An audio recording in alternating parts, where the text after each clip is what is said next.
Good morning po sa inyong lahat mga followers. Please support lang po kayo dyan. Salamat.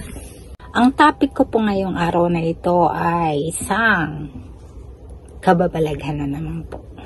Ganito po ako magtawas po.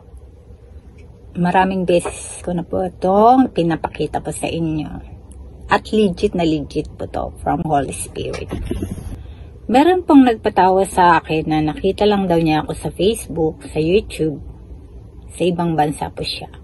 At napaka-stress niya po at medyo may depression po ato siya. At sinabi niya may nakaaway siyang isang kaibigan. At naramdaman daw niya ang katawan niya ay nangihina na parang lugmok na lugmok siya. At nagpatawas po siya. Kasi ang katawan natin, kundi sa physical ay spiritual. Need natin po ng spiritual healing. Kasi ang physical po ay pagka sa doktor. Pero wala naman po makita ang mga doktor. Kaya nag-try po siya at ang nakita ko po ay ang ito po.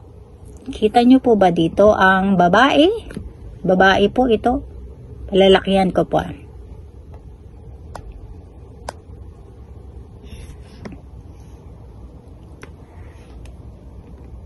Ito po babae na parang ang hawak niya ay baril na something kasi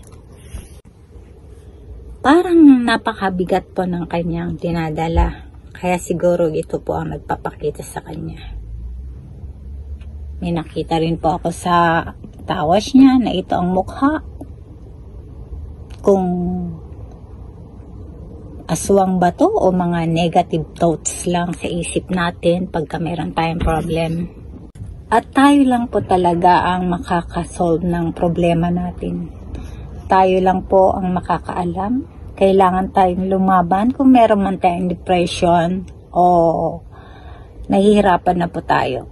Lumapit po tayo sa mga manggagamot. Pag hindi kaya ng doktor ay sa mga faith healer na totoo po at hindi peke. Yan lang po. Salamat.